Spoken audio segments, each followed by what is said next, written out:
desce a linha do horizonte e traz tanta paz, em reluzer de doce olhar que nos conforta, quando o mar não é tão manso, quando o que resta é só o frio sem luar. E nasce leve, devagar, como uma canção de ninar que nos acolhe pra dizer que o amor jamais deixou você.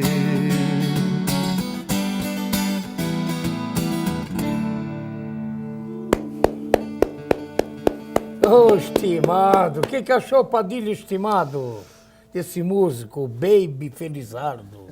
É um belo exemplar de músico. É verdade, belo exemplar de Obrigado músico. pelo elogio, isso é um grande elogio, né? Verdade, belo exemplar de músico. Ô, estimado doutor Padilha, nosso advogado Carlos Alberto Padilha.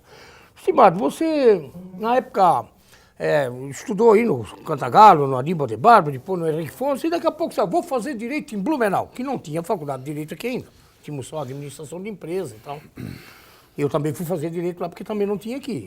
Muitos foram, e hoje, graças a Deus, a faculdade tem muitos cursos e tal. Até Medicina já temos aqui. Sinal que evoluímos bastante, coisa boa, né? Como é que foi esse momento de deixar do Sul, estudar com muito sacrifício, ficar durante a semana em Blumenau com dificuldade, sem dinheiro para pagar, e crédito educativo? Conta um pouquinho essa história, conta. Para depois primeiro, botei aquelas fotos do Ouro Verde ali, se pudesse, porque o Padilha teve uma história bonita no nosso futebolzinho de amigo ali. Tem ali? Olha ali, ó. Esse é aquele velho campo, Padilha. Esse é o Ouro Verde. Que você jogou muitas vezes ali.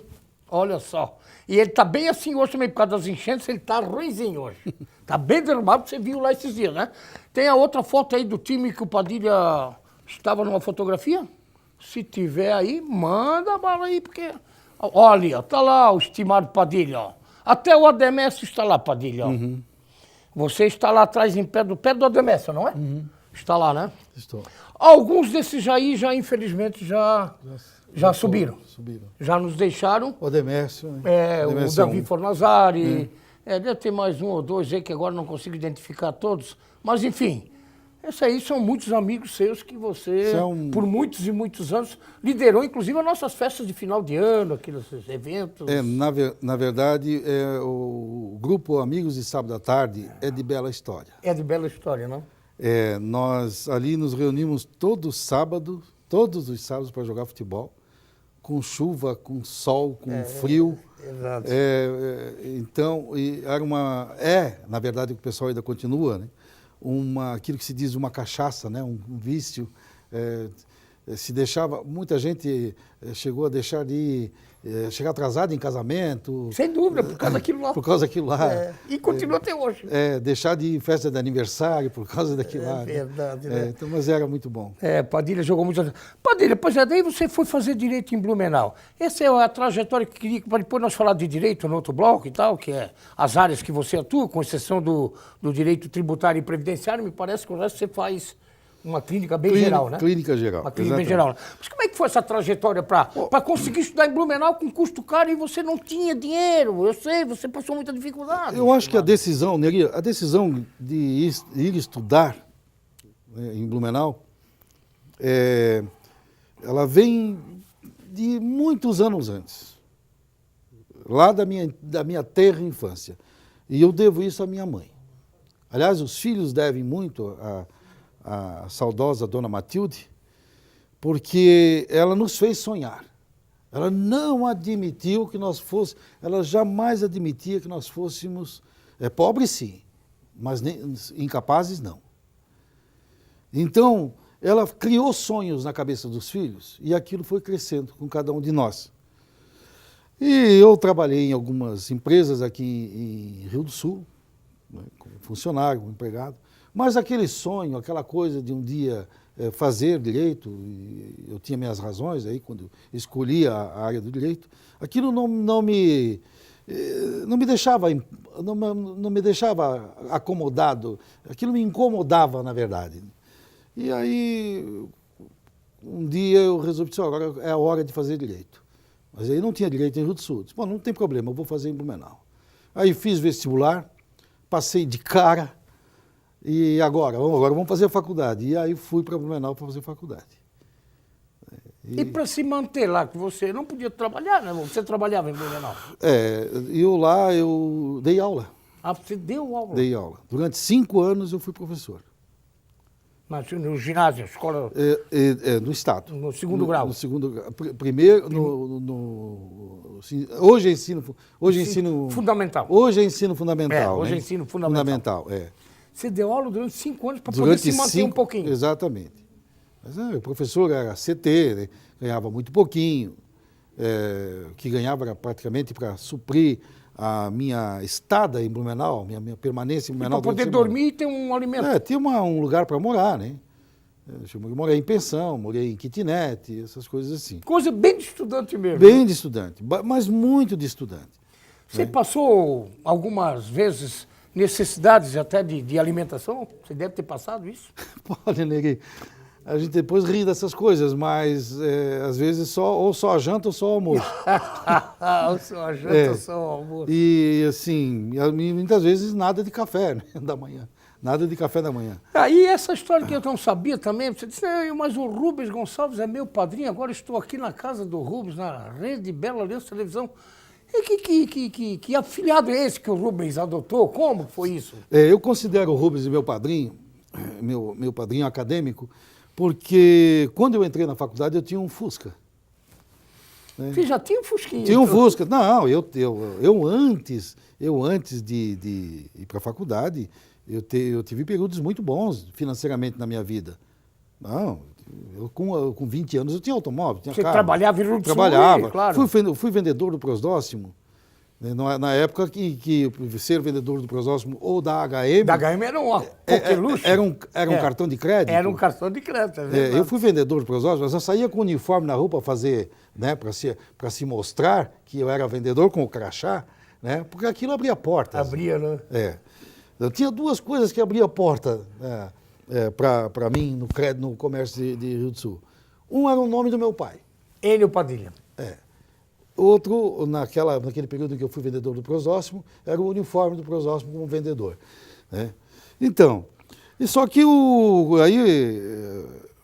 justamente por as coisas não estar muito boas, né, porque a gente altos e baixos na vida, eu resolvi fazer direito. Digo, não, eu vou resolver minha vida. Eu estou meio que empobrecendo, eu vou tentar. A minha mãe quer que eu estude, eu vou fazer direito. Eu vou estudar, vou fazer direito. E aí eu tinha um Fusca, mas o Fusca só deu para o 1º e 2º semestre. O dinheiro foi? Foi. E aí eu disse, bom, agora eu vou para o crédito educativo. Na época era crédito educativo, hoje é outra coisa. Via Caixa Econômica, uma coisa assim? Via Caixa Econômica. Fui lá, preparei toda a documentação, disse, agora esbarramos na hora do aval. Preciso o avalista. O avalista. Aí eu disse, meu Deus, e agora, avalista? Aí eu voltei para Rio do Sul, que é a minha terra, não dava para pedir um avalista, encontrar um avalista nos alemães de Blumenau. Blumenau, né? Então eu vou em Rio do Sul, que lá eu vou encontrar alguém. Aí pergunta para um, pergunta para outro. Um sai de lado, outro sai, né? É complicado, né? Complicado. Até que eu subi as escadarias da Rádio Mirador. Na época, eu acho que a televisão não existia ainda. Não, acho que não. Ela existe há 19 anos, vai fazer 20 foi agora. 89. Então... Foi em 89. A TV entrou em 98. Eu entrei na faculdade em 88, em 89 eu subi as escadarias da Rádio Mirador, sentei na mesa do Rubens e expliquei essa situação para ele. O Rubens foi fantástico. Né? Mas te perguntou se estavas bem nas aulas, nas tarefas. Eu me lembro que ele perguntou como é que eu estava, né? Parecia um tutor. Né? Parecia um tutor. O Rubens não é muito mais velho do que eu, ele é um guri, é um piá, né? Nós somos praticamente... Ele parecia um tutor e me perguntou se eu estava bem. Eu digo, Rubens, eu não rodei em nada até agora, e é verdade, não tinha rodado em nada. E aí ele disse, traz os documentos que eu vou assinar para ti. Eu vou assinar. Eu vou assinar. Tu não imagina. Virou teu padrinho. Aquilo é como assim, foi um alívio para mim. Eu desci essas escadas assim no ar. Assim, no porque ar, aquilo né? para mim era muito importante. Então o Rubens, eu considero ele meu padrinho acadêmico. Devo a ele a possibilidade que ele me deu de concluir o curso. Porque não faria, se não concluir. Coisa bonita. E eu não trouxe o Padilha aqui por isso que eu não sabia dessa passagem. Fui saber hoje aqui, quando chegou. Mas é pura verdade. Eu não sabia disso. Eu não escondo isso. Eu não escondo isso, né, de ninguém. Né? E eu ainda brinco com o Rubens quando eu encontro, né? Bença padrinho. Bença né? padrinho. Porque ele é meu padrinho mesmo, né? Eu considero assim. Né? Então é uma coisa que pagar, primeiro ele não precisa, segundo que eu não consigo pagar nunca o que ele fez, nunca, não tem como pagar.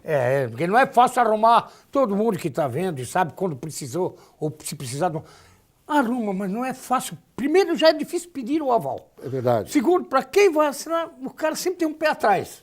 Né? Será que eu não vou me incomodar? Será que eu não vou ter que bancar? Tem as mais diversas desculpas. Né? Eu até entendi as desculpas. A desculpa é, eu sou sócio de tal firma, e daí lá o contrato social não permite. Tem um monte de mentirinha no meio disso também. Né? Mas faz parte. Você vai fazer o quê? Vai fazer o quê? Né? Se uma pessoa te diz não, é não. Não. Estimado, e daí? Aí você terminou a faculdade e aí você montou o seu escritório de advocacia. Na época nós pensávamos que você voltava para o Rio do Sul. De repente, não, estou estabelecido em Blumenau. E você ficou lá até 2015, estimado. É que, na verdade, assim, quando eu terminei a faculdade, eu já estava trabalhando, não no meu escritório, eu não tinha dinheiro para montar um escritório. Eu fui trabalhar no escritório do Sérgio de Souza, da Dudalina. Um dos filhos da família Dudalina. E eu fui trabalhar com eles, eu fazia a parte trabalhista deles. E fiquei lá 1 ano com eles. Foi um bom período, aprendi muito, também agradeço muito ao Dr. Sérgio Souza lá que me deu aquela oportunidade. Então, não dava mais para vir para voltar para Rio do Sul. Né? Eu já tinha iniciado lá um trabalho. Então, eu acabei, depois saí da Dudalina, nós tínhamos mais 2 advogados que fomos aventurar um escritório. Deu muito certo. Deu certo. Deu certo montar o escritório de vocês. Você e mais 2 colegas. Exatamente. Deu muito certo. A época era uma época muito boa. Isso era 94. Foi um período da transição do cruzeiro, o cruzado para o real. Né? Pro real. E aí o Brasil deu uma alavancada econômica. Então aquilo deu muito certo, foi muito bom. E eu fiquei lá um bom período. Né? Até 2015, né? Até 2015. Aí você deu saudades do Alto Vale, estimado? Eu sempre tive ideia de voltar para cá. Sempre tive ideia de voltar. A minha ideia, inclusive, não era voltar para Lontras, não. Era voltar para Rio do Sul, que é a minha terra. Eu sempre tive uma estima muito grande por Rio do Sul. É a minha cidade natal. Mas as circunstâncias do trabalho me inviabilizavam isso. Desculpe. Aí então que Blumenau começou a me saturar. A gente vai ficando um pouco mais maduro, um pouco mais usado. E não tem mais paciência para muita coisa. Exatamente, a cidade começou a me saturar. Trânsito, isso, aquilo, um monte de coisa e tal. Até um dia que disse, olha... Você queria sossego? Não era exatamente sossego. Baixar o nível de estresse. Que eu acho importantíssimo, porque o estresse é que detona o homem. A advocacia também causa muito estresse? Causa. A advocacia, eu acredito, porque a advocacia é o seguinte, você normalmente diz assim, eu abracei a profissão. A advocacia não é assim, ela é quem te abraça, ela é que abraça o profissional da advocacia. Porque você não consegue sair da advocacia. Eu tenho um escritório em Lontras que se eu resolver parar, hoje eu não posso parar. Não consigo parar. Não consigo parar. Eu tenho meus clientes, eu compromisso com processos que se demoram por até 20 anos, 15 anos, 5, 3. Eu não posso chegar para o meu cliente e dizer assim, olha, eu não quero mais tocar disso. Como assim?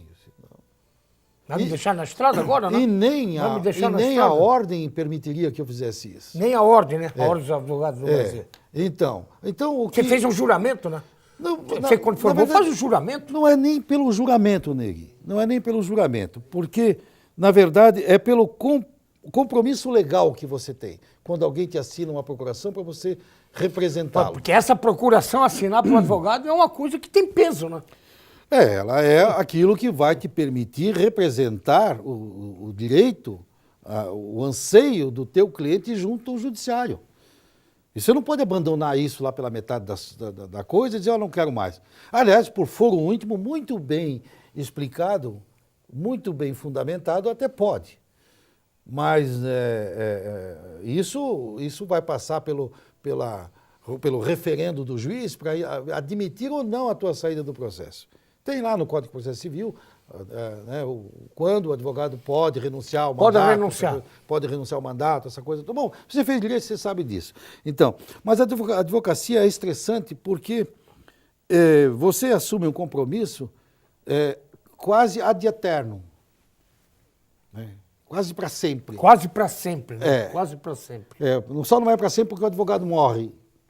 Né? Porque senão seria para sempre. Advogado aposentado, se ele for uma pessoa que tenha muito apreço às suas coisas, ele tem que fazer um filho advogado. Eu não tive, meu filho é engenheiro. O outro que eu tenho, não sei o que vai ser, mas o direito não quer também. Então, assim, quem que eu vou deixar? Ninguém vai te suceder, então, dos filhos. Dos meus filhos, não. Não. Então, se eu fosse um homem muito apegado às minhas coisas, aquilo que eu ainda tenho para receber, essa coisa toda, eu tenho que fazer um filho advogado. Eu não vou nem morrer em paz. Mas não fui agraciado com a graça de ter filhos que quiseram isso, nem minhas filhas também. Procurar outros caminhos. Outros caminhos, e são livres para isso. Né? Bom, estimado, nós vamos mais um intervalo, vamos voltar ao último bloco do programa, para daí nós falarmos um pouquinho da área que você atua. Você faz uma clínica muito geral e muito grande, com exceção do direito tributário e previdenciário. Você disse ali, isso eu estou fora, não domino, não, o resto eu faço de tudo. Vamos falar depois do retorno e depois do nosso Baby Felizardo.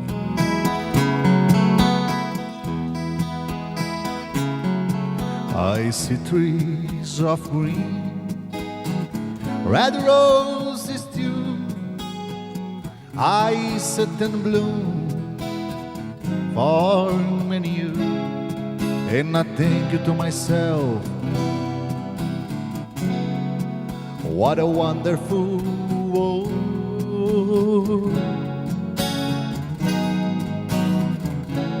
I see skies of blue and clouds for white, the fly last day, the dark same night, and I think to myself, what a wonderful world.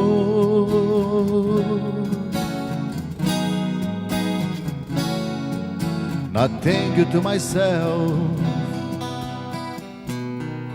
what a wonderful world.